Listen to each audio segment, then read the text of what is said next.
بالله من الشيطان الرجيم. بسم الله الرحمن الرحيم. السلام عليكم ورحمة الله وبركاته. إن الحمد لله نحمده ونستعينه ونستغفره ونعوذ بالله من شرور أنفسنا من سيئات أعمالنا. من يهده الله فلا مضل له ومن يضلل فلا هادي له. أشهد أن لا إله إلا الله وحده لا شريك له وأشهد أن محمدا عبده ورسوله. يا أيها الذين آمنوا اتقوا الله حق تقاته ولا تموتن إلا وأنتم مسلمون.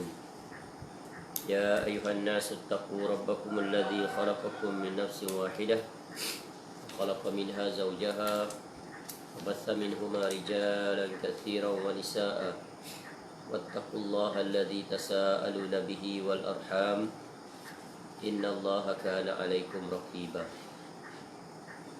يا أيها الذين آمنوا اتقوا الله وقولوا قولا سديدا يصلح لكم أعمالكم ويغفر لكم ذنوبكم ومن يطع الله ورسوله فقد فاز فوزا عظيما. أما بعد فإن أصدق الحديث كتاب الله خير الهدي هدي محمد صلى الله عليه وسلم شر الأمور محدثاتها وكل محدثة بدعة وكل بدعة ضلالة وكل ضلالة في النار. Allahumma inna nas'aluka ilman nafi'ah. Ya Allah, kami memohon kepada Engkau ilmu yang bermanfaat, wa rizqan thayyiban, dan rezeki yang baik, wa amalan mutaqabbala, dan amal yang diterima. Alhamdulillah, kita bersyukur pada Allah SWT dapat semula kembali kita bertemu pada pagi ini untuk kita menyambung majlis pembacaan hadis-hadis Nabi sallallahu alaihi wasallam daripada Kitabul Arba'in fi Mabanil Islami wa Qawaidil Ahkam, atau yang dikenali sebagai Arba'in An-Nawawiyah, ta'lif Al-Imam Al-Muhaddith Al-Faqih Yahya bin Sharaf bin Muri An-Nawawi Ad-Dimashqi Asy-Syafi'i, atau yang lebih dikenali dengan nama panggilan Al-Imam An-Nawawi rahimahullah, seorang ulama besar yang lahir pada tahun 631 Hijrah dan meninggal pada tahun 676 Hijrah dalam usianya yang relatif muda, iaitu sekitar 45 tahun. InsyaAllah pagi ini kita masih lagi berada pada hadis yang ke-24. Ya, hadis yang ke-24 iaitu Al-Hadis Rabi' wal-Ishrun. Hadis yang panjang memuatkan 10 peringatan, wasiat ataupun perintah daripada Allah SWT, iaitu hadis yang pertama, hadis yang berbentuk atau dinamakan sebagai hadis qudsi, yang diletakkan oleh Al-Imam An-Nawawi rahimahullah di dalam Arba'in An-Nawawiyah. Nanti kita akan temui lagi beberapa hadis ya, yang juga berbentuk hadis qudsi. Dan hadis qudsi adalah merupakan hadis yang di mana datangnya daripada Allah SWT, tetapi diucapkan dalam dalam lafaz lisan Nabi SAW. Baik. Dan kita telah jelaskan sebelum ini perbezaan di antara hadis qudsi dan firman Allah SWT, iaitu kalam Allah daripada ayat-ayat Al-Quran. Ada perbezaan. Baik, kita telah menjelaskan sebelum ini 2 daripada 10 perkara yang terkandung di dalam hadis yang ke-24 ini. InsyaAllah pagi ini kita akan lanjutkan dengan 2 perkara yang seterusnya yang disebut oleh Allah SWT, yang difirmankan oleh Allah SWT, iaitu pada perintah ataupun pada peringatan ataupun wasiat yang ketiga dan keempat. Baik, kita baca langsung saja hadis ini, kemudian kita akan huraikan. Qala al-Imam An-Nawawi rahimahullah, an Abi Zarin Al-Ghifari radhiyallahu anhu, anin Nabi sallallahu alaihi wasallam yarwihi an Rabbih azza wa jalla annahu qala, ya ibadi inni haramtu zulma ala nafsi wa ja'altuhu bainakum muharraman fala tazalamu. Ya ibadi kullukum dallun illa man hadaituhu fastahduni ahdikum. Baik, wasiat yang pertama, yang kedua ini telah selesai berlalu penjelasannya. Hadis ini daripada Abu Zar Al-Ghifari radhiyallahu anhu, daripada Nabi SAW, daripada Nabi SAW. tentang apa yang Nabi SAW riwayatkan daripada Rabbnya Azza wa Jal, bahawa dia berfirman, wahai hamba-hambaku, sesungguhnya aku mengharamkan kezaliman atas diriku dan aku menjadikannya haram di antara kamu, maka jangan kamu saling menzalimi. Ini telah berlalu penjelasannya. Yang kedua adalah, wahai hambaku, setiap dari kamu adalah sesat kecuali orang yang aku beri petunjuk. Maka mohonlah petunjuk, yang kepadaku niscaya aku akan beri kamu petunjuk. Selesai. Dua. Sekarang kita akan masuk yang ketiga dan yang keempat. Jadi kita baca setakat itu dulu. Jika sempat untuk melanjutkan penjelasan kepada perkara yang seterusnya, maka kita akan lanjutkan. Yang ketiganya adalah, ya ibadi, kullukum ja'i'un illa man at'amtuhu fastat'imuni ut'imkum. Ya ibadi, kullukum arin illa man kasautu fastaksuni aksukum. Baik. Yang ketiga adalah, yaitu Allah menyeru kepada kita sebagai hamba-hambanya, wahai hamba-hambaku, setiap dari kamu adalah lapar kecuali orang yang aku beri makan, maka mintalah makanan kepadaku saya aku beri kamu makan. Yang keempat, wahai hamba-hambaku, setiap kamu adalah telanjang kecuali orang yang aku beri pakaian, maka mintalah pakaian kepadaku, niscaya aku akan berikan pakaian kepada kamu. Baik, hadis ini diriwayatkan oleh Al-Imam Muslim nombor 2577. InsyaAllah kita pada pertemuan pagi ini kita akan cuba menjelaskan tentang dua perkara ini. Iaitu yang pertamanya adalah yang ketiga, seruan Allah kepada kita sebagai hamba-hambanya, iaitu ya ibadi kullukum ja'i'un, wahai hamba-hambaku, kamu ni semuanya adalah lapar, illa at'amtuhu, kecuali yang aku beri makan. Jadi kita ni asalnya lapar, perlukan makanan. Mana bila sebut makanan, minuman sekali, kecuali yang Allah berikan makanan. Jadi kemudian Allah seru, perintahkan pada kita, fastat'imuni ut'imkum, maka mintalah makanan kepadaku, niscaya aku beri kamu makan. Baik. Apa faedah daripada seruan Allah Ta'ala yang ketiga ini? Iaitu ini adalah merupakan perkara yang sangat penting bagi kehidupan hayat manusia ketika hidup.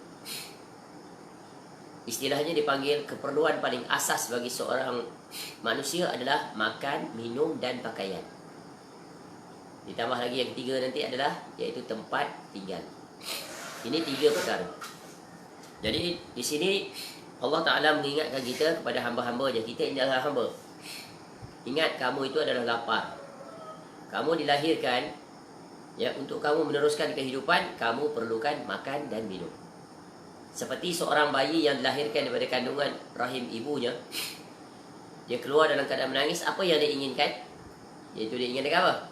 Susu sebagai makanan dia, dan sekaligus minuman.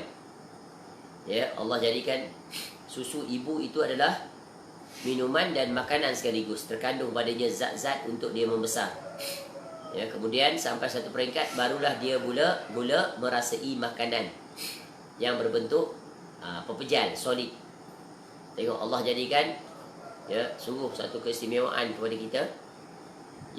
Ketika kita lahir bayi, selama lebih kurang tempoh 2 tahun kita menyusu ibu. Dalamnya lah terkandung segala zat makanan dan minuman. Kemudian setelah itu barulah kita diperkenalkan dengan makan sikit-sikit, lembut-lembut, sampailah sekarang. Jadi dengan makanan dan minuman itulah kita dapat dapat apa? Dapat tenaga untuk kita melakukan pelbagai aktiviti, dan juga sebagai salah satu jalan untuk kita hidup. Makan dan minum.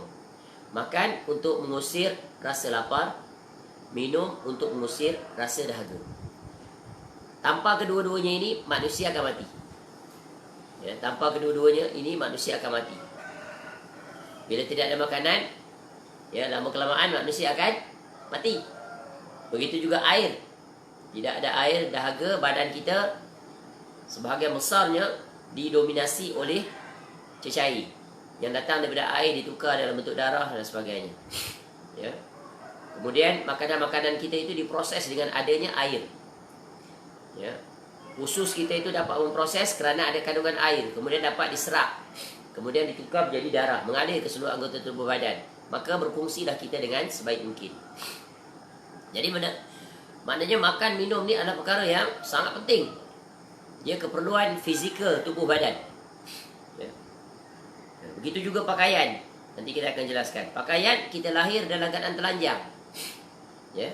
Kemudian perlu diberikan pakaian. Maka kita mula memakai pakaian. Kalau bayi lahir pakai apa? Dibedung badan dia. Kalau orang tua dulu dia bedung, dia balut badan anak kecil itu. Ya, kemudian lama sikit dah bagi pakaian. Sampailah sekarang kita berpakaian. Jadi, ya, untuk meraih kedua-dua perkara itu, makan dan minum, ya, begitu juga dengan pakaian, maka kita perlu dapatkan dia menerusi sama ada dua jalan. Keperluan makan minum kita tadi atau pakaian. Yang pertama menerusi pekerjaan. Ya.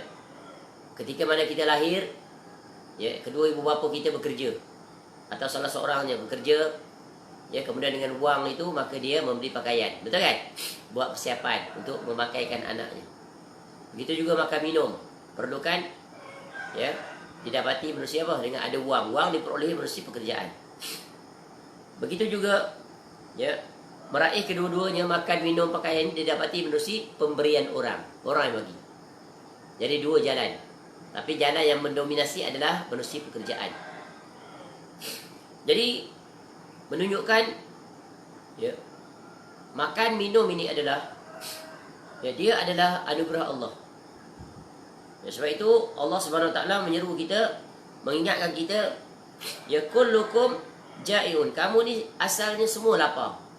Ya, kecuali siapa yang diberi makan oleh Allah. Maknanya rezeki yang kita dapat itu menerusi urusan jalan pekerjaan, pemberian orang, semuanya hakikatnya adalah Allah yang memberi.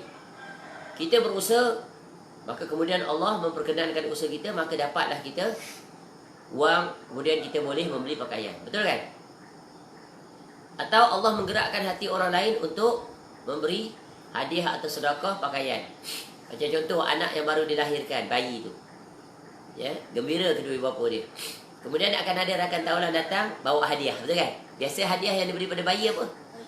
Baju baby. Ya, botol susu, kelengkapan dia, bedak-bedak dan sebagainya. Nampak tak? Jadi inilah dia. Namun di sini apa yang penting adalah, ya, rezeki itu yang Allah berikan pada kita, makan dan minum itu, bagaimana untuk menunjukkan rasa syukur kita kepada Allah. Sebab ini nikmat yang sangat besar. Apatah lagi makan minum itu adalah makanan sampai satu peringkat kita dapat Allah berikan kurniaan menikmati makan minum. Bukan hanya sekadar untuk mengusir rasa lapar, bahkan untuk mendatang nikmat kesedapan. Itu tahap yang kedua. Ya, tapi tahap yang paling utama adalah nikmat yang paling agung kita ni Allah berikan nikmat untuk mengecapi makanan apa saja tanpa sebarang pantang larang. Ini nikmat paling agung. Apa saja makanan yang disodorkan kepada kita, semua kita boleh makan. Pantang aja. Ya, bukan pantang jumpa, pantang diberikan boleh makan. Apa saja, semua kita boleh makan. Nikmat tak? Ada orang yang telah ditarik nikmat makan. Tak boleh makan itu, tak boleh makan ini. Makanan bergula tak boleh makan. Ya, sebab diabetes. Makanan berlemak tak boleh makan sebab kolesterol. Ya, tersumbat arteri darah dia. Maka banyaknya yang dia tak boleh makan. Garam tak boleh makan, blood pressure dan sebagainya. Ini kan Allah tarik nikmat satu persatu. Jadi sebab itulah bila disebut tentang makan lapar ni sebenarnya ada lebih besar daripada itu. Iaitu apa? Hendaklah kita, ya, menikmati makanan yang Allah kurniakan itu, yang tak terhitung, tak terhingga. Maka hendaklah kita bersyukur di atas nikmat Allah. Dan hendaklah kita pastikan makanan yang kita raih itu adalah makanan yang halal. Halal zatnya, halal sumbernya, halal cara mendapatkannya. Dan ini telah berlalu penjelasannya ketika kita mengambil faedah daripada hadis yang ke-10. Jadi bahagian ini, ya, iaitu perintah Allah, ya ibadi, yang ketiga, kullukum ja'iun illa at'amtuhu fastat'imuni ut'imkum, sangat berkairat dengan hadis yang ke-10. Hadis yang ke-10 telah berlalu di mana Nabi SAW bersabda, Inna Allah Ta'ala tayyibun, la yakbalu illa tayyiban. Wa inna Allah amara al-mu'minina bima amara bihil mursalina. Faqala ta'ala, Ya ayyuhar rasul, kulu minat tayyibat, wa'malu saliha. Wa qala ta'ala, Ya ayyuhan nas, Ya ayyuhalladzina amanu kulu min tayyibati ma razaqnakum. Ya, jadi ini adalah kaitannya dengan hadis yang telah berlalu. Sesungguhnya Allah Ta'ala itu dia maha baik. Dia tidak menerima kecuali yang baik. Ya, dan sesungguhnya Allah memerintahkan orang-orang beriman, sebagaimana dia memerintahkan para rasulnya dengan firman-Nya, Wahai para rasul, makanlah yang baik-baik dan beramallah dengan amal yang soleh. Ya, jadi ini menunjukkan apa? Makanan sebagai tanda syukur. Kita makan tu untuk apa? Ada tenaga, ada kekuatan. Di samping untuk melakukan aktiviti harian kita, ya, juga kita gunakan untuk kita melakukan amal ketaatan kepada Allah. Jadi Allah beri kita rezeki, kita menikmatinya. Sebagai tanda syukur, kita gunakan sebahagian daripada rezeki yang berada dalam tubuh badan kita, kekuatan tenaga itu untuk apa? Melakukan ibadah ketaatan. Jadi mafhumnya, sesiapa yang tidak menggunakan kekuatan tubuh badannya hasil daripada makan minumnya itu untuk beribadah kepada Allah, maka sungguh dia telah melakukan kederhakaan, kekufuran kepada Allah. Sebab dia bersyukur. Tak bersyukur maknanya kufur nikmat. Baik. Kemudian juga Allah Ta'ala berfirman, wahai para rasul, wahai orang yang beriman, makanlah yang baik-baik dari apa yang kami rezekikan pada kamu. Ini kita telah jelaskan maknanya rezeki yang baik-baik. Cari rezeki yang halal. Pastikan sumbernya halal. Pastikan zatnya halal. Cara mendapatkannya halal. Dan makannya pula jangan melanggari aturan. Dalam bab makan minum, Nabi SAW ajar kita, iaitu mesti apa? Makan mengikut cara yang diajar oleh Nabi SAW. Jadi Allah memerintahkan kita agar mengikut apa yang telah diajarkan oleh Nabi SAW dalam makan minum. Umpamanya makan, mestilah dimulai dengan berdoa. Berdoa sekurang-kurangnya Bismillah. Bismillah. Sebagaimana telah berlalu, barangkali kita telah jelaskan. Nabi SAW menyebutkan pada seorang anak kecil, Ya ulam, Sammillah mimma yalikul biyamini. Atau dalam hadis lain, Nabi SAW menyebutkan, bukan, dalam hadis lain pula Nabi SAW menyebutkan makan, minum, guna tangan kanan. Dua perkara yang paling pokok dalam makan minum ni adalah, iaitu menyebut nama Allah dan guna tangan kanan. Jangan sekali-kali guna tangan kiri. Iza akala ahadukum falyakul biyamini, wa iza syariba falyashrab biyamini. Fa inna syaitana yakulu bishimal wa yashrabu bishimal. Bila kamu makan, salah seorang daripada kamu hendaknya dia makan dengan tangan kanan. Bila dia minum, hendaklah dia minum dengan tangan kanan. Kerana apa? Syaitan dia makan dan minum dengan tangan kiri. Kemudian makan yang terdekat. Itu adab. Dia makan yang terdekat. Sebagaimana Nabi SAW menyebutkan, Kulu fil qas'ati min jawanibiha wala ta'kulu min wasatiha. Fa innal barakata tanzilu fi wasatiha. Makalah dari bahagian yang paling hampir, pinggir tempat makan kamu itu. Jangan makan daripada bahagian yang tengahnya, kerana keberkahan itu turun di bahagian tengah. Jadi kita makan ikut adab supaya jangan kita melangkaui. Apatah lagi kalau makan beramai-ramai. Dan jangan makan bersandar. Ini kita telah belajar dalam Syama'il Al-Muhammadiyah. Ada satu bab, iaitu tentang sifat makan dan minum Nabi SAW. Makanan yang terjatuh di atas lantai, ambil. Contoh butiran-butiran nasi atau sayur jatuh daripada pinggan kita, ambil, kerana itu adalah rezeki, nikmat. Jangan sekali-kali melakukan pembaziran. Jangan melakukan pembaziran walaupun seketul nasi, kerana Di situ ada nikmat, ada berkat. Dan jangan melampaui dalam makan minum, ya, sehingga membazir. Dan banyak lagi lah. Ya, ini kita temui dalam itu ketika adab makan. Sebelum, ketika dan selepas. Ya, selepas makan apa yang perlu kita buat? Bersyukur. Alhamdulillahilladzi at'ama wa saqa wa sawwarahu wa ja'ala lahu makhraja. Itu contoh doa. Ya, ada lagi. Alhamdulillahi hamdan katsiran tayyiban mubarakan fih, dan seterusnya. Jadi ini adalah adab-adab yang wajib kita laksanakan ketika kita makan dan minum. Kerana makan dan minum adalah apa? Adalah nikmat yang tak terhingga, yang tak terhitung. Tak boleh dibayar dengan wang ringgit. Betul kan? Ya, tengok. Kita dah sebut dah betapa orang yang ditarik nikmat untuk tidak boleh makan ini dan itu. Ya, betapa dia rasa kerugian yang sangat besar. Nikmat yang sangat besar bagi seorang insan, makhluk, hamba adalah nikmat makan dan minum. Jadi sebab itulah Allah memperingatkan kita, ya ibadi kullukum ja'iun illa man at'amtu tuhu fastat'imuni ut'imkum. Minta kepada Allah, ya Allah, kurniakanlah kami rezeki yang halal, ya, makanan yang berberkah, makanan yang, ya, membuatkan kami bertambah dekat kepada Engkau, ya Allah. Tu ingat, ya Allah, janganlah kau tarik nikmat makan dan minum kepada kami. Tu boleh makan apa saja. Ya, Masya Allah. Jadi sehingga Allah Ta'ala ingatkan kita. Sebab sebagaimana kita sebut, makan minum ni adalah keperluan asas, basic human need. Paling asas. Baik, selesai secara ringkas tentang makan dan minum. Kemudian perintah Allah yang, ataupun seruan Allah yang keempat, iaitu ya ibadi kullukum a'rin illa man kasautuhu fastaksuni aksukum. Ya, wahai hamba-hambaku, kamu tu telanjang, ya, tak berpakaian, ya, maka aku beri pakaian. Ya, maka kamu tu telanjang semua, kecuali kemudian aku berikan pakaian. Ya, semua telanjang kecuali yang aku berikan pakaian. Maka ya, mintalah pakaian kepada aku. Jadi Allah perintahkan kita minta. Hingga dalam hal berpakaian pun Allah suruh kita minta pada Allah. Menunjukkan apa? Pakaian tu adalah keperluan asas.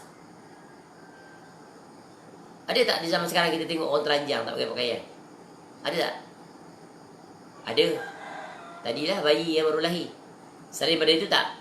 Kalau dia telanjang berjalan rata-rata, itu namanya orang gila. Ya, orang gila. Tu. Ya. Tapi sekarang ada orang seperti itu. Itu orang-orang kafir, orang yang jahat. Ya, kebiasaannya orang kafir, mereka ya sampai tak berpakaian, buat protes, buat demonstrasi. Ada kelompok-kelompok yang bertelanjang bogil. Ini adalah sungguh, ya, kemurkaan Allah yang sangat besar. Kenapa? Allah sebut mereka telanjang, kemudian Allah berikan pakaian. Tiba-tiba mereka tanggal dengan pakaian mereka. Sebab itulah berpakaian adalah, iaitu maruah seorang insan, seorang hamba. Ya. Sehingga Allah sebut dalam Quran tentang pakaian ini. Ya bani Adam, qad anzalna alaikum libasan yuwari sawatikum warisha wa libasut taqwa dzalika khair. Wahai anak Adam, sesungguhnya kami telah menurunkan kepada kamu pakaian untuk menutupi auratmu, dan pakaian indah untuk perhiasan, dan pakaian takwa itulah yang baik. Nampak? Dalam surah Al-A'raf 26. Nabi Adam AS dipakaikan pakaian. Ya. Dan pakaian itu tujuannya untuk apa? Untuk menutup aurat. Dan pakaian indah untuk perhiasan. Dua pakaian kita pakai. Satu paling asas, tutup aurat. Itu perintah Allah. Kemudian tambahannya untuk perhiasan, cantik, indah, sedap mata memandang. Tapi dalam batasan-batasan yang ditetapkan oleh syariat. Namun pakaian terbaik apa? Pakaian yang takwa. Pakaian takwa itu yang paling baik adalah apa makna pakaian takwa? Itulah pakaian yang, ya, kita pakai sesuai dan menuruti syariat yang telah ditetapkan. Ya. Sebab itu Nabi SAW menjelaskan kepada kita tentang etika berpakaian.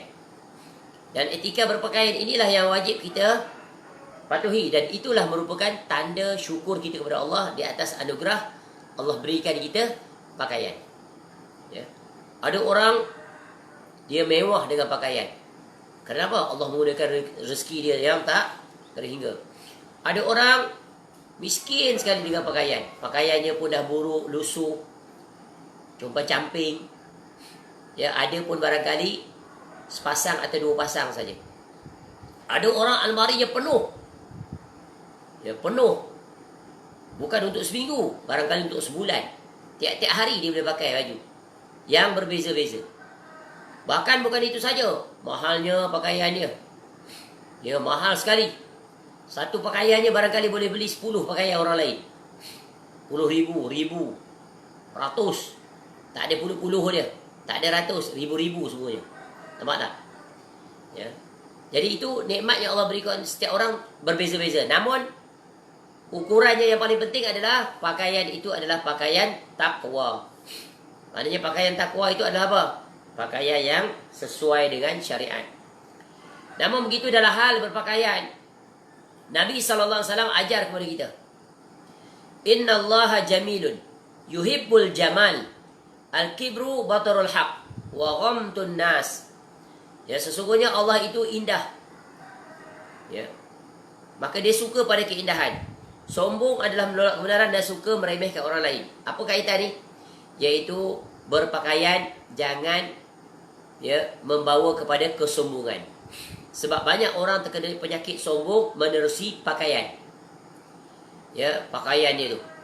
Ya, pakaian yang mewah-mewah, berfashion-fashion. Ya, dia nak apa? Ya, dia nak mewujudkan kesombongan. Bahawa pakaian dia tu lebih hebat daripada pakaian orang lain. Maka datang sifat sombong. Sebab tu pakaian ini yang dikenaki adalah pakaian takwa.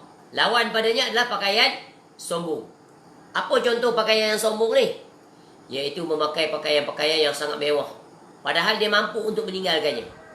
Sebab itu Nabi SAW menyebut dalam hadis, Man tarakal libasa tawadu'an lillahi wa huwa yaqdiru alaihi, da'ahu Allahu yawmal qiyamati ala ru'usil khalaiq hatta yukhayyirahu min ayyi hulalil imani sya'a yalbisuha. Barang siapa yang meninggalkan pakaian dengan niat tawaduk, maknanya bukan tak pakai pakaian, maknanya tinggalkan pakaian-pakaian mewah, ya, kerana tawaduk kepada Allah, ya, padahal dia sanggup mampu untuk melakukannya, maka Allah akan memanggilnya pada hari kiamat di hadapan seluruh makhluk. Lalu dia perintahkan untuk memilih perhiasan iman mana saja yang ingin dia pakai. Di dunia dia mampu pakai pakaian yang mewah-mewah, mahal-mahal, ya, siap pakai itu disulam dengan emas lagi. Ya, tapi dia tinggalkan pakaian itu kerana apa? Tawaduk dia. Kerana apa? Kerana dia tidak inginkan kemasyhuran, bahkan dia khawatir datang kesombongan. Maka nanti di negeri akhirat Allah akan pakaikan dia dengan pakaian, ya, perhiasan keimanan. Nampak tu? Ya. Ini adalah peringatan bagi orang yang suka bermewah-mewah dalam pakaian. Ya.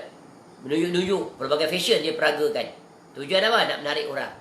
Nak tunjuk dia hebat. Pakaiannya berkelas, berstatus tinggi. Ini tengok. Nabi SAW macam sebaliknya. Kalau dia dapat tinggalkan itu padahal dia mampu, maka sungguh nanti di negeri akhirat Allah akan berikan dia dengan perhiasan iman. Kemudian dalam bab pakaian juga, ya, tidak memakai pakaian syuhrah, sensasi, sehingga dia pakai pakaian itu berbeza dengan orang lain, sehingga orang semua memerhatikan dia. Bukan semestinya pakaian yang mewah, tak. Contoh dalam masyarakat tu orang pakai semua kebiasaan saja. Tiba-tiba dia datang dengan pakaian compang-camping, lusuh, koyak sana, koyak sini. Ya, padahal dia mampu pakai pakaian yang setara dengan orang ramai tu. Dia begitu pakai begitu. Maka itu dilarang. Begitu juga dalam masyarakat itu dia pakai pakaian yang pelik. Ketika di situ orang situ pakai kopiah contohnya, orang ahli masjid dan sebagainya. Kopiah biasa saja. Tiba-tiba dia pergi pakai kopiah yang tajam, tinggi, melangit. Sorban besar 3 kilo. Ya, jubah dia bukan main lagi. Warna merah luar biasa. Itu dilarang. Sebab apa? Menyelisihi kebiasaan masyarakat setempat. Ya, sebagaimana Nabi SAW melarang. Man labisa thawba syuhratin albasahu Allahu yaumal qiyamati sauban mislah thumma yulhabu fihi an-nar. Barang siapa yang memakai pakaian syuhrah, maka Allah akan memakaikannya pakaian serupa pada hari kiamat nanti, kemudian dalam pakaian tersebut akan dinyalakan api neraka. Wal iyazubillah. Sebab apa? Dia nak membezakan diri dia dengan orang lain. Kemudian nak menunjukkan kebesaran, kehebatan dia tu. Kalau dia pakaian macam tadi tu, dia sorban sampai 3 kilo, kopiah sampai meninggi ke langit, tu nak tunjuk kononnya dia alim, dia hebat. Ya, ada kelebihan dia berbanding dengan orang. Ini siap. Nanti akan dinyalakan dengan api neraka. Jadi sebab itu, tengok Islam tu ajar supaya kita jangan menyelisihi orang ramai. Selama mana tidak melanggar syariat. Sebab berpakaian ini ada sunnah jibiliyah. Ya, pakai ikut masyarakat setempat. Ya, jangan menyelisihinya. Contoh, kita pergi ke kawasan orang asli untuk berdakwah, masuk lautan. Orang asli ni pakai cawat aja. Pakai pakaian-pakaian yang sesuai dengan masyarakat dia. Kita pakai pakaian yang sesuai dengan kita. Jangan pula kita pergi situ, ya, pakai jubah, pakai serban, pakai tongkat lagi. Ya, nanti dia tengok pelik. Ya, dan bukan mendekatkan dia pada Allah, menjauh. Jadi kita pakai sederhana saja. Ya, seperti yang kita biasa pakai. Ya, supaya tak timbul gap yang sangat luas. Itu sekadar contoh, dah banyak lagi. Ya, kiasan-kiasannya. Ya. Ini adalah dalam bab berpakaian.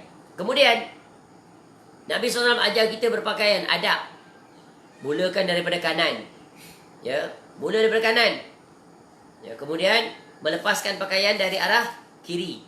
Sebab Nabi SAW suka melakukan hal-hal kebaikan yang dimulai dengan kanan. Baik. Kemudian pakaian khusus bagi orang lelaki. Ya, sarungnya, seluarnya, jubahnya, hendaklah dijauhi daripada melebihi buku lali. Jangan melepasi buku lali. Ya, kerana apa? Nabi SAW menyebutkan izratul mu'min ila adalah saqai summa ilal ka'bain fama kana asfala min zalika fahiyan nar. Ya, fafinna. Ya, panjang, ya, izar iaitu pakaian. Ya, sarung. Ya, sarung ke, seluar ke, kalau kita sarung kain pelikat. Ya, jubah. Ya, bagi seorang muslim hendaklah sampai ke otot betis dia. Mata kaki tu. Atau sampai batas mata kaki. Mana betis paling atas, ya, bawah pada, dia panggil apa ni? Lutut. Ya, atau paling bawah, ya, sebelum mata kaki. Tu. Adapun pakaian yang melebihi daripada mata kaki tadi, dia maka tempatnya di neraka. Pakaian tu tempatnya di neraka. Imani saja hadis ini. Ya. Jadi pakaian itu sehingga sampai itu Nabi SAW ajar. Apa alasan, apa logiknya tak boleh melebihi mata kaki? Wallahu a'lam. Ya. Bab yang berkaitan dengan perkara-perkara ghaib ini imani saja. Tu. Nabi SAW juga bersabda, wa iyyaka wa isbalal izar fa inna isbalal izari minal makhilah wa la yuhibbuhu Allah. Ya, wa la yuhibbuhu Allah. Jangan sekali-kali kamu melakukan isbal. Isbal apa tadi? Pakaian melepasi buku lali. Maknanya daripada buku lali itu dia turun sampai ke tapak kaki ke, ya, dan seumpamanya. Kerana isbal itu termasuk perbuatan sombong yang tidak disukai oleh Allah. Nampak? Ada hadis lain, iaitu menyatakan isbal kerana sombong dilarang, masuk neraka. Tapi hadis ini pula, dia kata jangan sekali-kali kamu melakukan isbal. Kerana isbal itu termasuk perbuatan sombong yang tidak disukai oleh Allah. Maknanya apa? Ya, perbuatan itu sendiri menandakan sombong. Apatah lagi kalau dalam diri dia ada kesombongan. Jadi double. Jadi, begitu juga hadis tentang isbal ni banyak. Menunjukkan apa? Besarnya perkara ini. Ya, maka jalan selamat keluar kita. Walaupun ada ulama mengatakan berdasarkan hadis lain, isbal itu tak terlarang jika tak diiringi dengan kesombongan. Namun hadis ini dua ni menyebutkan tidak ada kesombongan di situ, tapi ya fafinnar. Ya. tempat di neraka. Ya. Tengok hadis yang kedua kita baca.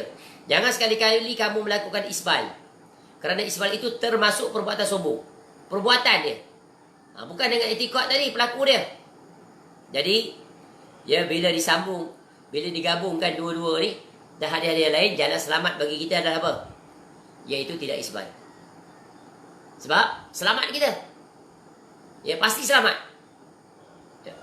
Dan, yang lebih utamanya adalah, Nabi SAW sendiri pun tak isbal. Padahal Nabi SAW tak ada langsung sifat, ya, ataupun tak ada langsung, ya, bersebab di sini. Kan tadi dua. Satu isbal, tanda sombong. Satu lagi, ya, isbal diumbangkan ke neraka sebab sombong. Nabi SAW ada tak sifat itu sombong? Langsung tidak ada. Nabi SAW ada orang yang paling bertakwa. Dalam keadaan itu pun Nabi SAW tetap tak melakukan isbal. Apa mafhumnya? Apa mafhumnya? Maknanya, kita ni memang tak dapat jauh daripada sombong. Ada masa kita akan ada kesombongan. Jadi dalam keadaan itu lebih baik jalan selamat ikut Nabi SAW. Padahal Nabi SAW adalah, ya, Rasul yang bertakwa. Paling bertakwa, tidak tandingan. Tapi tetap Nabi SAW tidak melakukan isbal. Padahal boleh saja Nabi SAW melakukan isbal. Kerana Nabi SAW pasti akan lakukannya tanpa ada kesombongan. Itu yang pertama, kaedahnya. Ya, ikut Nabi SAW. Kamu sombong ke, kamu tak sombong ke, tetap ikut Nabi SAW. Jangan biarkan pakaian kamu melebihi buku lali. Yang keduanya, ada kaedah. Al-khuruj minal khilaf mustahabun. Keluar daripada khilaf para ulama, ya, dalam memahami hadis ni, itu yang dituntut. Kenapa tak pakai kaedah tu? Ya, wahai orang-orang yang tetap mempertahankan, tak apa isbal, janji jangan sombong. Dua-dua kamu tu telah terkalahkan dengan dua hujah ini. Satu, Nabi SAW tak pernah sombong, paling bertakwa, tetap tak melakukan isbal.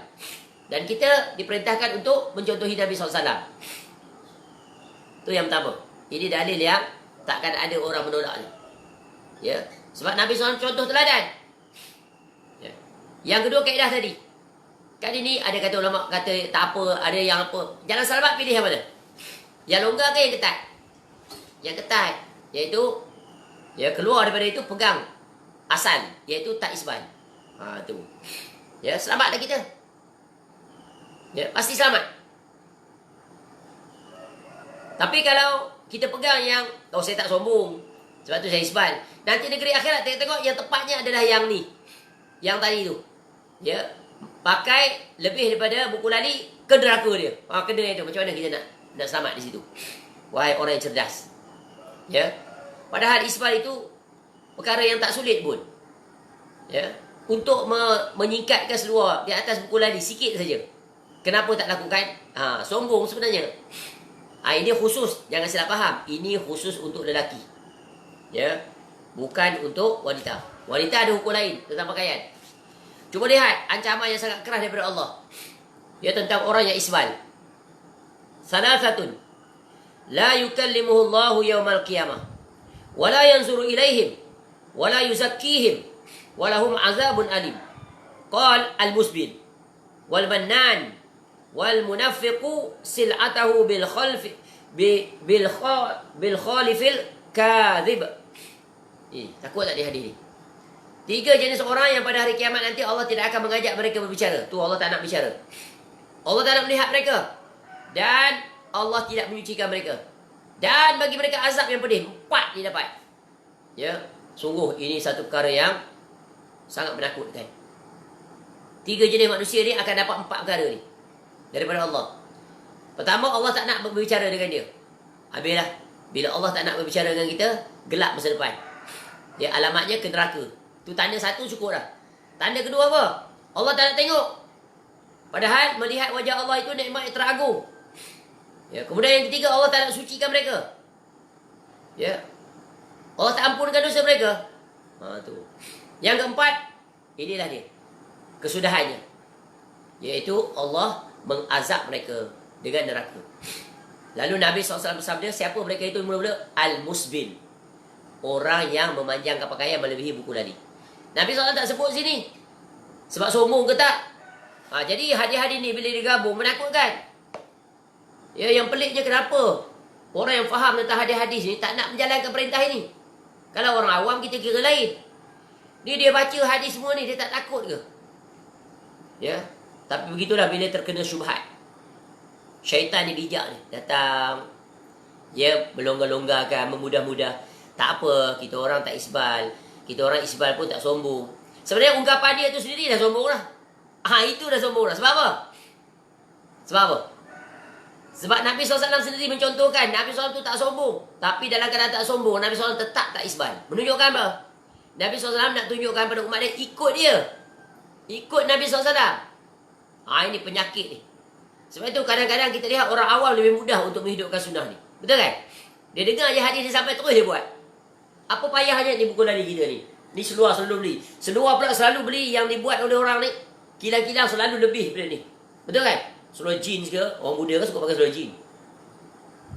Tak payah, tak sulit ke? Tak sakit ke mata kita? Tak stres ke bila tengok pakaian orang lipat-lipat begini seluar? Sampai berbelit-belit. Kamu menyusahkan dia ketika dia pakai seluar dia tu. Yang dia lipat tu untuk apa? Seluar tu kan boleh pakai pun. Dia tak tinggi lagi dah. Tak tinggi lagi dah. Dia potong sajalah. Tapi tetap dia lipat. Pelik dah. Pelik kan? Ni kena penyakit. Talbis iblis. Halus. Tu kan bila dia nak pakai dia kena lipat. Kemudian sekejap lagi bila dia nak berwuduk dia buka, dia lipat lagi. Yang peliknya ketika berwuduk, ketika dia lipat dia tak buka. Angkat atas buku lagi. Nampak tak? Ni Allah bagi hujah pada kamu. Perbuatan kamu tu sendiri menunjukkan dia adalah sesuai fitrah. Cuba lihat lelaki yang pakai seluar panjang. Ketika dia nak berwuduk dia lipat. Ketika dia solat dia buka tak lipat dia. Dia tak. Dia atas buku lagi. Sebab solat ya memang automatically dia kena atas. Tengok dia lipat. Tu automatik. Kenapa kamu tak potong? Potong saja, tinggal sini. Kemudian dari sisi kebersihan terjaga, betul kan? Pakaian kamu yang lebih tu tak menyeret. Kadang-kadang kesian tengok orang pakai musbil. Sampai dia pijak di atas tapak kaki dia tu. Lebihan dia tu. Dan kalau kita tengok pun huduh orang pakai seluar lebih daripada buku lari. Tapi yang peliknya kalau dia jadi trend, semua orang ikut. Pernah satu ketika dulu, zaman trend, ni seluar hanging. Betul kan? Semua pakai ikut. Ni manusia ni, kalau orang kafir buat semua dia ikut. Kalau zaman seluar bell bottom, belly button apa benda dulu zaman. Tu.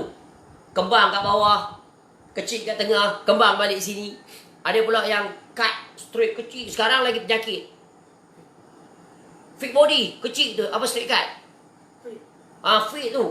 Cutting, semua pakai macam tu. Haram hukum dia sebab apa? Menampak anggota tubuh badan. Macam kita sebut tentang orang cyclist tu. Your fit body. Orang kafir buat semua ikut. Yang Nabi SAW suruh buat dia tak nak ikut. Yang peliknya orang agama ni pandai dia datang takwil itu takwil ini. Padahal payah tak kamu nak potong sekadar di atas buku lari. Dan yang menakjubkan sunnah ini, sunnah yang wajib ini dibuat oleh orang perempuan. Orang perempuan juga lihat. Muslimat tu.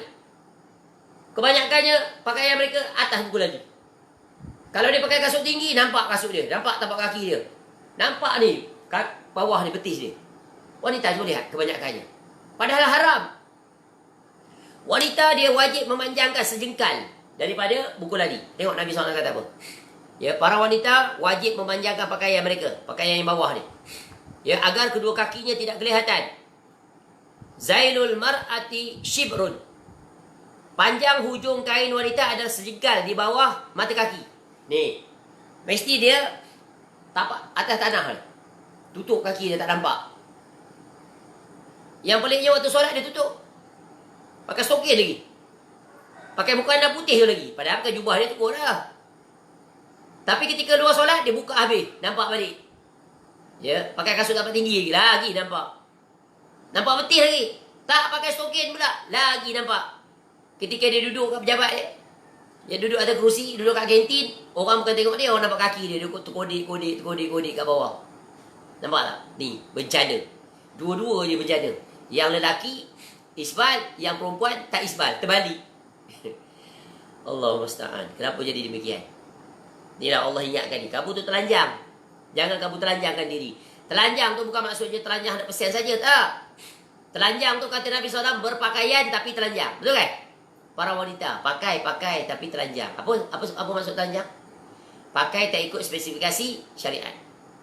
Sebab itu para wanita lebih ketat lagi pakaian. Sebab dia adalah aurat, kecuali wajah dan tapak tangan. Kaki aurat. Dan pakaiannya ada yang pertamanya apa? Longgar. Tak menampakkan body dia tu. Tak nampak bahagian dada, tak nampak bentuk. Tak nampak bahagian punggung dia. Mesti longgar. Bila kita tengok tu one shape aja. Macam buah nangka. Tak nampak shape apa-apa pun. Lurus saja. Rambut dia tak boleh ditunjukkan. Pintal-pintal bersanggul nampak. Dia kena turun ke bawah. Ya. Kalau dia sanggul, pastikan ini tak membentuk. Sebab apa Nabi SAW sebut? Seperti punuk-punuk unta. Tu. Ya, berpakaian tapi telanjang. Sebelum tu Nabi SAW sebut apa? Ramai penghuni neraka adalah wanita. Kemudian pakaiannya hendaklah tidak menyerupai pakaian orang kafir. Yang ketiga, bukan pakaian syuhrah. Ni tadi ni. Pakaian syuhrah tu apa? Kemasyhuran. Orang puji dia, lawa pakaian.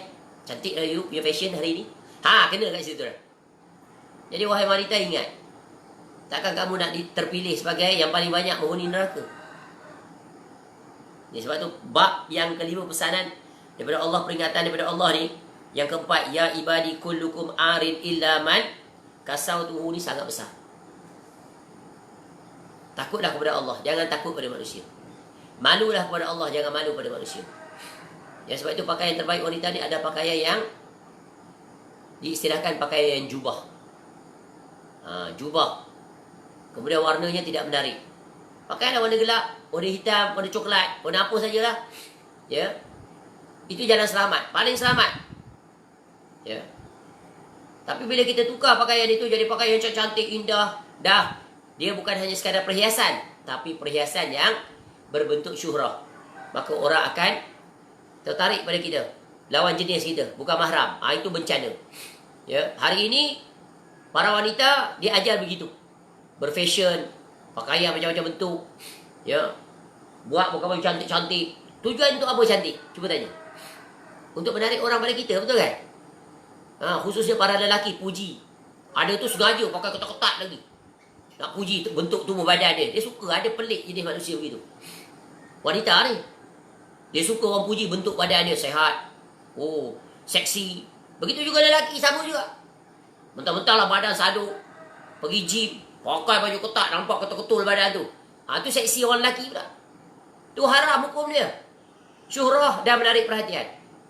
Jadi pakaiannya adalah longgar. Cuba tengok Nabi SAW suka pakai jubah, pakai gamis. Longgar. Kita pun pakai baju kemeja. Ya, pakai seluar slack. Mesti longgar. Jangan ketat. Lelaki ni. Ya. Ya. Ya. Tak payah.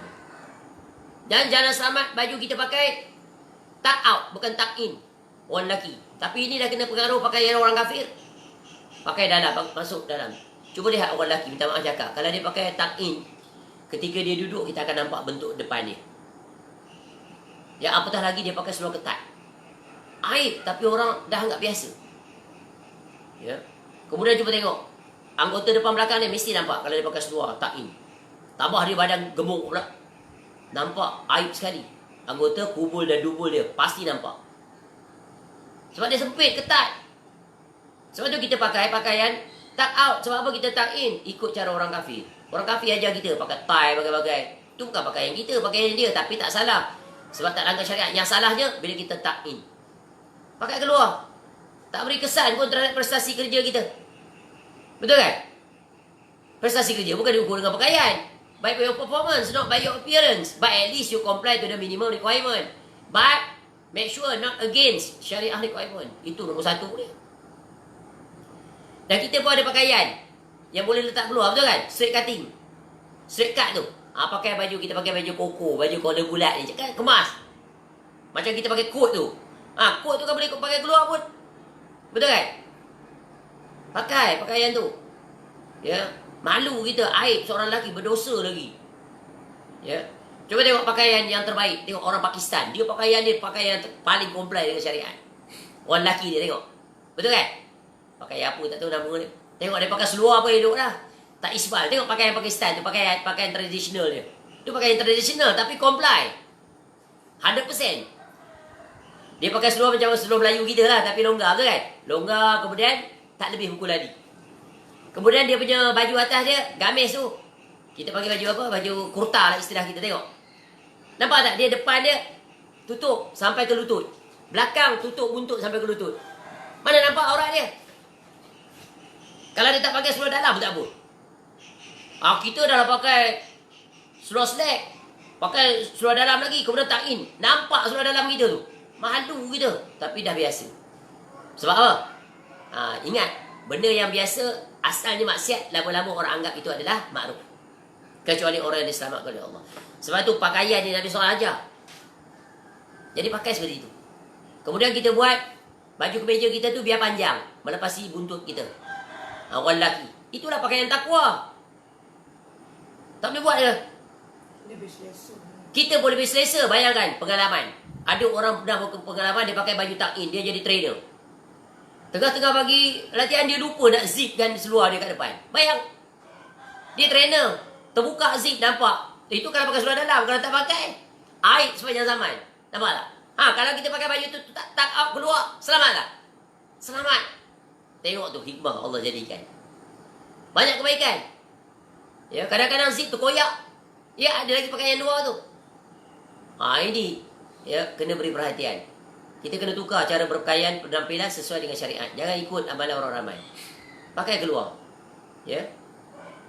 Tu. Dulu pakaian yang pakai luar ni biasanya ustaz-ustaz je pakai. Sekarang ustaz pun masuk dalam juga. Dia ada penyakit dah. Padahal dia baca hadis ni. Sebab apa? Take for granted. Ikut amalan orang ramai. Sebab tu agama ni bukan ikut amalan orang ramai. Ya. Sebab tu kalau baju nak tak in juga, mesti ada baju second layer. Letak keluar, tutup anggota depan tubuh badan. Ya. Tapi masalah bila kita duduk, pasti kita akan nampak anggota depan seorang lelaki. Bekas-bekas dia tu, berbekas. Istilah kasar betul-betul nampak. Tak malu ke? Sebab tu Nabi SAW suruh pakai baju letak di luar. Tutup anggota kubul dan dubul kamu itu. Sebab dia adalah aurat. Aurat ni, kubul dan dubul bukan mesti telanjang bugil nampak bahagian depan belakang. Tak. Sebab tu wanita tengok tadi. Ya, bukan makna telanjang tu tak pakaian. Tak. Dia pakai tapi nampak bentuk tubuh badan dia. Wanita ni daripada atas kepala ni sampai ke kaki. Kecuali wajah boleh nampakkan, tangan boleh nampakkan. Ya, buah dada dia. Ya. Apa saja punggung dia, tempat-tempat tarikan tu, semua kena tak bagi ada shape. Tapi sekarang majoriti semuanya seperti itu. Macam mana nak masuk syurga? Wahai para wanita, macam mana kamu nak masuk syurga? Ni yang sebut ni Nabi SAW.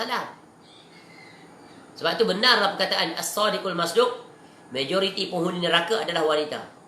Salah satu jalan mereka masuk neraka berpakaian tapi telanjang. Jadi kamu tak boleh ke berpakaian longgar? Ya, sebab apa? Ikut tiru cara orang kafir berpenampilan. Itu yang berpakaian. Belum lagi yang mendedahkan aurat. Ya. Belum lagi yang pakai tudung. Pakai ni, hijab. Tapi tak comply juga dengan syariat. Pakai kecil, copot, tutup gitu. Dia pakai pula tudung yang jadi kain lekra. Ni, fit to the body. Lekat tu nampak. Depan belakang semua nampak. Dilarang. Pakai pula yang nipis. Hairan wanita ni tak malu sungguh dia. Boleh nampak bra dalam dia. Warna putih, warna kuning, warna merah. Pakai pakaian apa je tu, tak payah pakai. Bahasa kasar dia. Tak boleh betul-betul. Tapi perkataan tu mafhumnya kebalikan daripada itu. Maksudnya pakai betul-betul. Jangan asal pakai. Ya, nampak seluar dalam, nampak. Ya, nampak bekas. Bra dia nampak. Apa sebenarnya kamu berpakaian ni? Ni Allah perintahkan lain, kamu buat lain. Kemudian kamu nak masuk syurga. Bagaimana mungkin? Wahai para wanita, ingat ni. Ni pesanan daripada Nabi SAW. Kenapa? Nabi SAW sangat menyintai para wanita. Sayang, kesian. Itu umat dia. Jadi kita, ya ahli keluarga, suami, wajib memastikan isterinya berpenampilan. Ajar anak-anak sejak kecil berpakaian. Ni kadang maknya bukan main tutup aurat pakai jubah lagi. Anak dah besar panjang lah. Ya. Rambut pun tak tutup. Dia bangga anak dia cantik. Upload lagi dalam Facebook anak dia, perempuan. Untuk apa? Untuk diratah oleh mata-mata lelaki yang jalan, yang jahat. Ini dosa bertipu-tipu. Jangan ikut cara orang kafir. Jangan tertipu dengan bila masa. Ya, semua nak share. Anak-anak perempuan dia share. Isteri dia boleh share. Ini isteri saya. Walaupun dia tutup muka je. Untuk apa kamu tunjuk pada orang? Isteri kamu itu. Itu adalah harta karun kamu. Hanya kamu saja yang menikmati isteri kamu. Yang kamu pergi share untuk orang tu untuk apa? Kemudian dengan posing bagai-bagai lah. Melompat, melonjak. Macam-macam manusia ni. Ya, simpan. Sebab itu dulu para wanita salah ni, mereka hanya ditemui dia keluar daripada rumah dalam 4 keadaan je. 4 keadaan je dia keluar daripada rumah. Selebih itu di rumah dia. Wanita salah dulu tu. Sebab tu Allah muliakan mereka. Yang pertama, bila dia keluar rumah, iaitu bila dia berkahwin. Dia keluar rumah dia, pergi ke rumah suami. Yang kedua bila mereka pergi solat. Ya, khususnya Idul Fitri, Idul Adha. Tu yang kedua. Yang ketiga bila? Tak ingat yang ketiga. Ya. Ada yang ketiga yang ketiga dan yang terakhir, yang keempat. Bila mereka meninggal dunia, keluar dari rumah, pergi ke alam barzakh. Selebihnya tak ada, saya saja suka nak pergi jalan-jalan sini, jalan sana. Ya. Dan pelbagai lagi. Bukan bermakna tak boleh keluar, boleh. Tapi menunjukkan betapa para wanita dulu sangat menjaga kehormatan diri.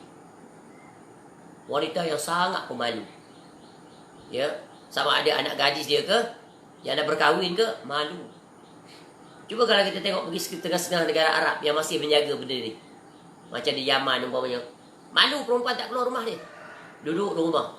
Kalau keluar pun dia tak pergi di tempat-tempat awam. Ya, bawa suami dia. Ya, ada lagi setengah-setengah tempat sangat menjaga. Itulah gambaran. Ya, yang paling utama apa? Ya, tidak bermudah-mudahan, berjalan sana, berjalan sini. Bila ada keperluan, keluar. Kalau wanita di zaman sekarang, apa keperluan dia? Keluar untuk beli keperluan rumah tangga. Nak pergi beli ikan ke? Itu dibenarkan. Berniaga. Kerja dia macam tu. Dia keluar untuk bekerja. Tapi keluar bekerja ni memang sulit lah nak jaga maruah diri di zaman sekarang. Sulit. Sebab tu ada yang wanita, akhirnya apa? Jiwa dia tak tenang. Akhirnya berhenti. Lebih baik aku kerja di rumah. Jaga anak. Anak pun tak terjaga. Orang yang jaga. Gaji mahal-mahal. Tapi begitulah Allah bagi nikmat bila dia nak berubah. Kerana untuk mencari reda Allah, Allah bagi dia nikmat. Allah kreatifkan dia. Apatahlah di zaman sekarang. Bukan mesti dia dapat duit melalui pekerjaan ke pejabat. Tak. Duduk di rumah pun dia dapat duit. Buat berniaga online berbagai-bagai. Lagi banyak duit pula dah. Ya, lagi banyak masa pula dah. Ya, lagi banyak masa dia untuk dekat kepada Allah. Ya, menuntut ilmu, mendidik anak, jaga suami. Ya, dia tak diarahkan.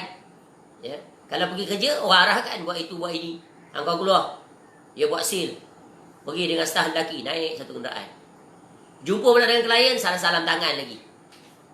Dia orang kafir ulu tangan, takkan sorry, I'm Muslim, I cannot shake hand with you. Berani cakap begitu. Ya, kecuali yang selamat. Kemudian balik baru kata, okay, you are not suitable for this position. Because you cannot interact with people. Your interpersonal skill is very poor. Dia kira begitu pula. Sebab tak bersosial. Dia ikut kaedah orang kafir. Nampak tak? Payahnya lah. Kecuali wanita yang diselamatkan. Ya, dia kerja dia jadi trainer umpamanya. Penampilan dia bukan main lawak lagi. Apa lagi yang dia tengok dia? Ya, peserta-peserta tu macam-macam jenis ragam. Mata pula macam-macam jenis mata. Ketika dia depan, okey. Ya, dilihat orang lelaki. Di belakang, orang lelaki duduk tengok daripada belakang. Sulit dia sulit. Banyaknya dosa. Wahai para wanita, kamu ni banyak sungguh dosa. Dan juga orang lelaki banyak juga dosa sebab dia. Ini. Ya, sebab itu berpakaian ini pakaian takwa. Ya, Nabi SAW memperingatkan ya kepada para wanita. Ya, tengok tentang pakaian tadi lebih pada buku lali untuk wanita. Fasira'un la yazidna alaih. Jika masih kelihatan kaki itu, maka dipanjangkan satu hasta, namun jangan lebih daripada itu. Ya. Itu pakaian takwa. Lelaki sama, wanita pun sama, jaga. Ya, kerana pakaian merupakan pintu-pintu untuk datangnya kejahatan daripada syaitan. Kejahatan mata-mata yang melihat. Begitu juga ya, berpakaian, jangan sekali-kali memakai pakaian yang bukan untuk kamu. Sekarang ni banyaklah penyakit. Orang lelaki pakai pakaian perempuan. Walaupun dia berlakon. Ni dalam berlakon dia punya banyak. Tapi berlakon akhirnya dicontohi oleh orang lain. Haram. Allah laknat orang lelaki menyerupai wanita. Dia buat apa? Parodi lah. Dia buat prank lah. Ni semua benda yang diharamkan ni. Ya, meniru-niru, menghina-hina. Ya. Tu menyinyi orang dengan prank dan apa lagi satu tadi? Prodi prank. Ya. Dia pakai pakaian perempuan, lepas tu sekejap lagi dia jadi lelaki, sekejap lagi dia perempuan. Yang buat tu lelaki ataupun perempuan. Haram hukum dia. Berdosa besar. Tu kalau tak bertaubat, siap diri untuk ke neraka. Sebab Allah laknat. Nampak tak? Betapa banyaknya orang seperti itu di zaman sekarang. Sungguh. Ya, jauhnya manusia daripada agama. Padahal di antara mereka tahu. Ya. Itulah pentingnya. Ya, para ulama yang memiliki otoriti. Mesti ada garis panduan, jelaskan pada mereka itu. Ini tak boleh, ini boleh. Ya, Masya Allah. Baik. Dah banyak lagi lah. Ya, kita pakai pakaian baru. Ada doanya. Ya, Masya Allah. Kemudian, ya, pakaian. Jangan menyerupai lelaki tadi. Jangan menyerupai pakaian orang kafir. Ya, sebab Nabi SAW sebut, man tashabbaha biqaumin fahuwa minhum. Apa menyerupai pakaian orang kafir? Tu tadi pakaian sukan tu. Pakaian sukan ni kebanyakan yang direka. Semua orang kafir reka. Semuanya pakaian tu tak boleh. Macam cyclist tadi pakai. Fit body. The whole body fit. Not only for lelaki. Perempuan pun fit. Habis nampak semua. Seolah-olah dia telanjang. Pakai saja track suit dan yang longgar. Takkan tak boleh kayuh basikal tu kan? Kamu kayuh basikal tu tujuan untuk apa? Untuk berpeluh. Ya. Pakai apa pun boleh berpeluh. Pakai jubah pun boleh kayuh basikal. Tak berdosa dia. Ini sebab apa? Trend, style. Ada pakaian khas. Ini semuanya orang kafir yang design, kamu pakai. Padahal menyalahi syariat. Baik.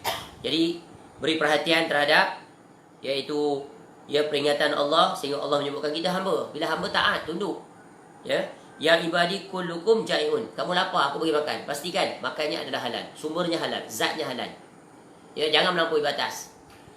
Kemudian yang keempat, ya ibadi kullukum arin illa man kasatu. Kamu telanjang, maka aku berikan pakaian kepada kamu. Ya. Kecuali yang aku berikan pakaian. Ya. Allah yang bagi kita pakaian. Manusia apa? Allah gerakkan kita untuk berusaha. Dapat duit, beli pakaian. Pastikan pakaian yang kita beli, yang kita nak pakaikan pada diri kita, isteri dan anak-anak kita, comply tu di syariah requirement. Jangan kebalikan daripada itu. Akhirnya dapat dosa, dapat bala. Kemuncaknya kemurkaan Allah. Negeri akhirat dihumbankan dalam neraka. Waliyahzubillah. Baik, selesai sudah. Mudah-mudahan Allah Ta'ala memberikan kita kesungguhan, istiqomah di atas mentaati perintah Allah dalam dua jurusan ini. Makan, minum, pakaian. InsyaAllah panjang umur kita akan lanjutkan nanti. Ya, kembali pada malam nanti. Iaitu perintah Allah, peringatan Allah, wasiat Allah yang kelima. Ya ibadi, innakum tukhti'una bil-laili wan-nahar. Wahai hamba-hambaku, kamu ni semuanya melakukan dosa. Buat maksiat siang malam. Ya. Wa ana aghfiru dzunuba jami'a, dan aku mengampuni dosa kamu semuanya. Ya, fastaghfiruni aghfir lakum. Mintalah doa pada aku. Mintalah mohon keampunan pada aku, sebab aku ampunkan dosa. Dosa hanya boleh diminta ampunan kepada Allah, bukan pada manusia. Kecuali dosa sesama manusia. Ya. Ini adalah perkara yang besar. Kemuncak ya keselamatan seseorang insan di negeri akhirat, iaitu dosanya diampun. Tadi ya, yang empat sebelum ni semuanya berkaitan dengan dosa pahala, betul kan? Yang pertama, kezoliman. Itu dosa. Sulit kita nak berlepas diri pada kezoliman. Kezoliman pada Allah, kezoliman sama manusia. Yang kedua, iaitu sesat. Berada di atas kesesatan, dosa. Minta di atas hidayah. Yang ketiga tadi, lapar. Ya, makan. Ya, boleh terjatuh ke dalam perkara yang haram. Sumber yang haram, zatnya haram, caranya haram. Ya. Yang keempat, pakaian. Pakaian dah halal dah.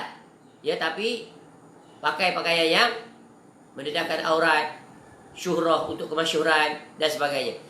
Tapi Allah bagi jalan keluar. Dulu barangkali 4 perkara tu waktu muda-muda kita buat.